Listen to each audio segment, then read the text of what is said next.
কাছে জানতে চেয়েছিল যে আমি যদি ফর্ম ফিল আপের সময় ইডব্লিউএস সার্টিফিকেট দিয়ে ফর্মটা ফিল আপ করি কিন্তু আমি জেনারেল ক্যাটাগরিতে সিলেক্ট হই, তাহলে কি আমার ডকুমেন্ট কি ভিআরের সময় পিভিআর যেটা পুলিশ ভেরিফিকেশান রোল হয় চাকরি পাওয়ার পরে, তো সেখানে কি আমাকে ওই ইডব্লিউএস সার্টিফিকেটের সমস্ত কাগজপত্র জমা করতে হবে, নাকি আমি জেনারেল হিসাবেই পুলিশ ভেরিফিকেশান?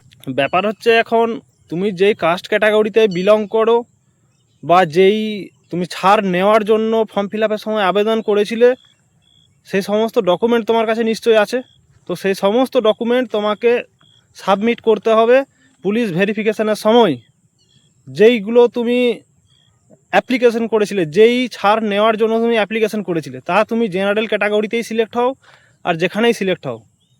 জেনারেল ক্যাটাগরিতে সিলেক্ট হওয়ার মানে হলো তোমার ওই কাস্ট ক্যাটাগরিতে তুমি তোমার ক্যাটাগরির একটা ছেলেকে বেশি চাকরি পাওয়ার সুযোগ করে দিলে, এটাই হচ্ছে ফায়দা।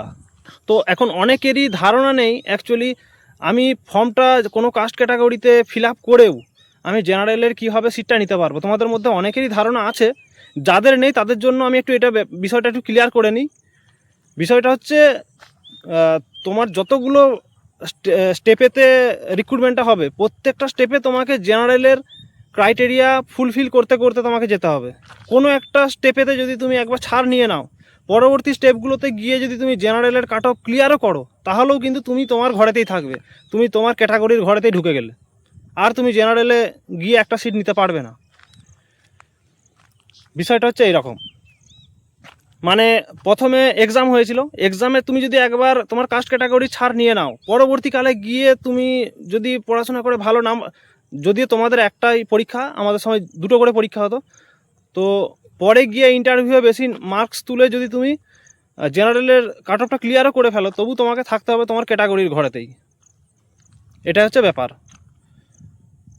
জেনারেলে ঢুকতে হলে প্রতিটা স্টেপে স্টেপে তোমাকে জেনারেলের ক্রাইটেরিয়া পূরণ করতে করতেই যেতে হবে। একবার ছাড় নিয়ে নিলে আর তুমি জেনারেলে যেতে পারবে না, তোমাকে তোমার কোটাতেই থাকতে হবে।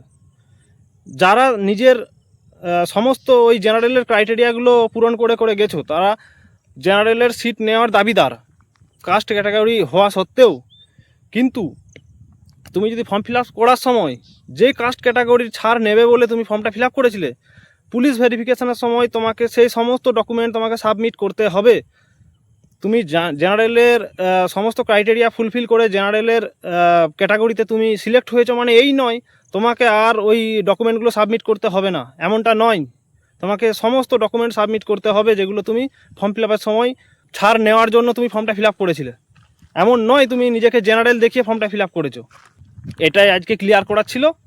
তো আশা করব যে ভাই কোশ্চেনটা করেছিলে তার সমস্ত ডাউট ক্লিয়ার হয়েছে। যদি এরপরেও কোনো কোয়ারি থাকে কমেন্ট বক্সে কমেন্ট করবে, চেষ্টা করব নেক্সট ভিডিওতে তোমাদের সমস্ত কনফিউশন দূর করার।